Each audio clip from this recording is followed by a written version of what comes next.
L'étoile Sirius est l'étoile la plus brillante dans le ciel nocturne.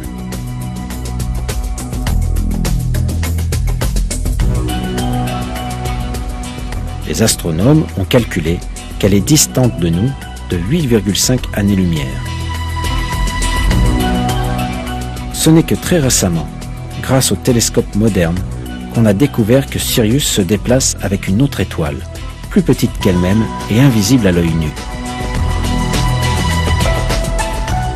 Les scientifiques appellent ce système de deux étoiles Sirius A et Sirius B. La plus grande des deux est Sirius A, qui est l'étoile la plus brillante qu'il est possible de voir à l'œil nu. Sa masse fait 3 fois celle du Soleil et elle est 10 fois plus brillante que lui. Sirius B, d'un autre côté, est une naine blanche. On ne peut pas l'observer à l'œil nu. Elle possède approximativement la même masse que le Soleil, mais elle est beaucoup plus dense, puisque son diamètre ne fait que 4 fois celui de la Terre. Les étoiles dans le système Sirius se dirigent dans notre direction à des milliers de kilomètres à l'heure. La durée du lever de Sirius à l'horizon de la Terre est exactement la même que celle de notre année solaire, en d'autres mots, 365 jours et 6 heures. Puisqu'ils avaient découvert cette caractéristique intéressante entre l'étoile Sirius et le système solaire, les anciens Égyptiens déclarèrent que le jour où Sirius apparaît pour la première fois à l'horizon serait le premier jour de leur calendrier. À cause de ces caractéristiques, l'étoile Sirius devint un centre d'intérêt pour de nombreuses civilisations antiques. Elles croyaient que cette étoile possédait différents pouvoirs et certains peuples allèrent même dans leur dépravation jusqu'à l'adorer. Mais le fait est que c'est Dieu, le Seigneur des mondes, qui créa l'étoile Sirius, ainsi que ses caractéristiques, comme il a fait de tout le reste. Dieu fait référence à Sirius, Shira en arabe, dans le verset 40 de la sourate An-Najm du Coran.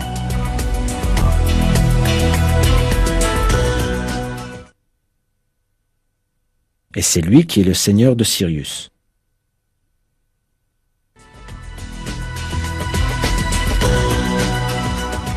Les étoiles doubles de Sirius orbitent selon des ellipses l'une autour de l'autre. La période orbitale de Sirius A et B, autour de leur centre de gravité commun, est de 49,9 années. Cette donnée scientifique est aujourd'hui acceptée d'un commun accord par les départements d'astronomie des universités d'Harvard, d'Ottawa et de Leicester.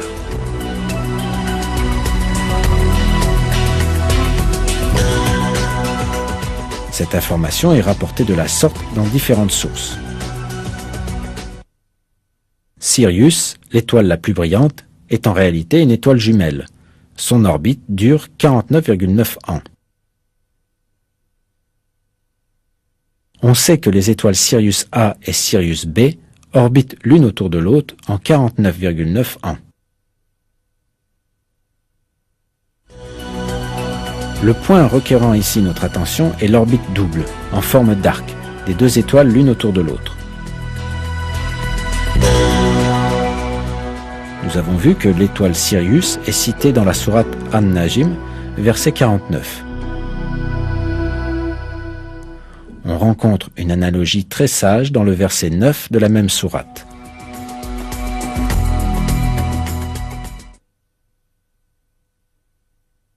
À une distance de 2 portées d'arc ou moins encore.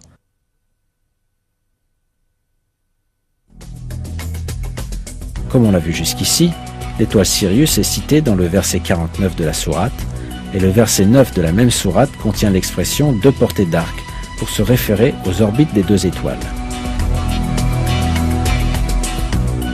Quand on combine les nombres de ces deux versets, en d'autres mots 49 et 9, on obtient le nombre 49,9, la durée en années des orbites de ces étoiles.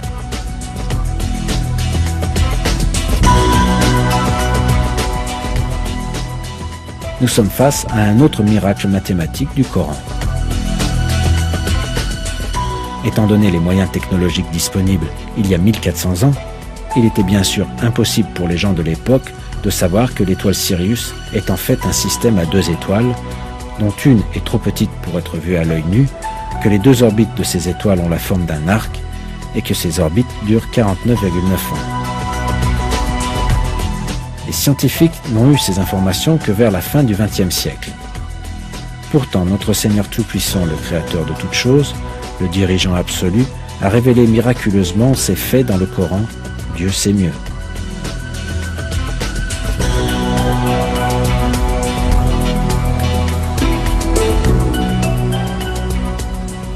Ce fait scientifique que personne ne pouvait connaître à l'époque de la révélation du Coran prouve une fois encore que le Coran est la parole de Dieu Tout-Puissant.